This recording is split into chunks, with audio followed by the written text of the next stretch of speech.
Políticas educacionais. Primeira coisa que a gente precisa entender nessa disciplina, o que são políticas, tá? Políticas são ações que o governo promove para uma sociedade, ela não está limitada a um partido. Como que eu faço política também, né? Eu faço através de reuniões de bairro, através de exercer meu voto, né? Tudo isso é fazer políticas, essas ações governamentais também. Política, ela é uma ciência. E para que uma política ela seja aceita, existem alguns estágios, tá? Então, primeira coisa, tem que estar na agenda para ser debatido o assunto da política. Então, você vai formular uma agenda, depois você vai ter uma formulação política, depois você vai tomar uma decisão para ver se de fato aquilo vai ser bem implementado. Quarto passo é essa implementação, e depois que é aplicada essa ação, né, essa ação do governo, é de uma certa forma quinto passo avaliado se foi, se deu certo, tudo isso, tá? A nossa Constituição de 1988 é a nossa Carta Magna, ela abre esse processo também relacionado aí as questões políticas de uma sociedade. A gente tem o artigo 205, que é muito conhecido na educação,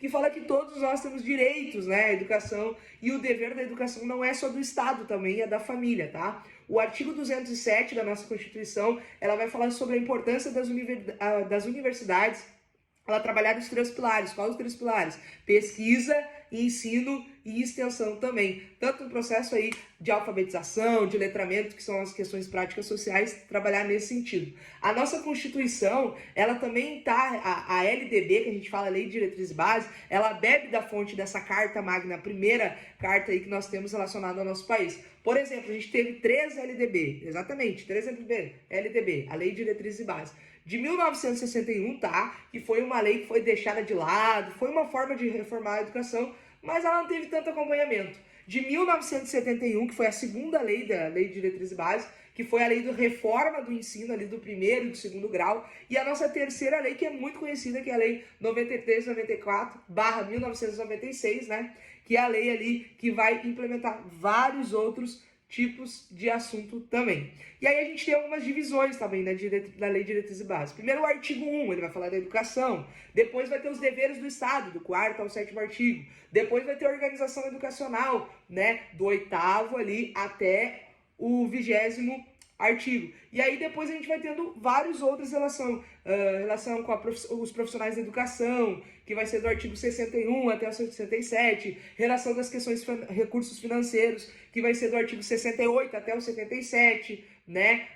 Das disposições gerais, que vai ser do 78 até o 86, né? Que vai falar tanto da educação indígena, da educação de jovens e adultos, da educação à distância, né? E também relacionado a outras disposições transitórias a nossa Lei de Diretrizes e Bases vai ter. A gente tem que entender também que nós temos o Plano Nacional da Educação, tá? Que está relacionado à nossa Lei de Diretrizes e Bases.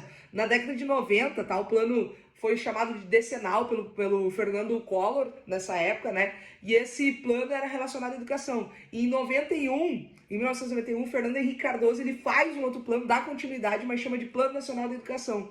E aí em 2001 até 2010, ia relacionando esse plano. No ano de 2011, quando entra o ministro da época da educação, tá? Ele faz também do 2011 a 2020, que são os anos do plano, que era para se atingir algumas metas também, tá?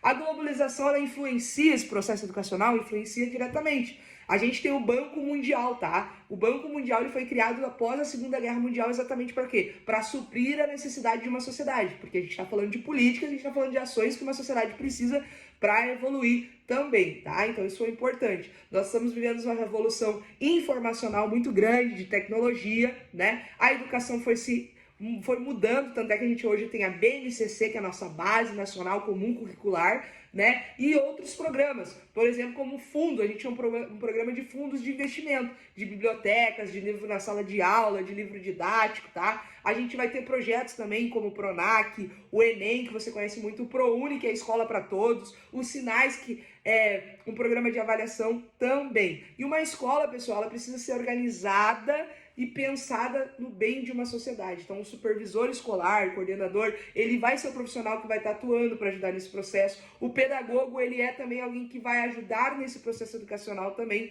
né? Claro que a gente vai ter os projetos políticos pedagógicos das escolas, a formação que vai ajudar o professor, temos conselhos de classe, temos grêmios estudantis onde os alunos podem fazer parte, os pais também nas associações de pais, né? E professores, e temos vários sistemas de avaliações também. Para que isso? Para que a gente tenha uma política educacional, ações que vão ajudar uma sociedade.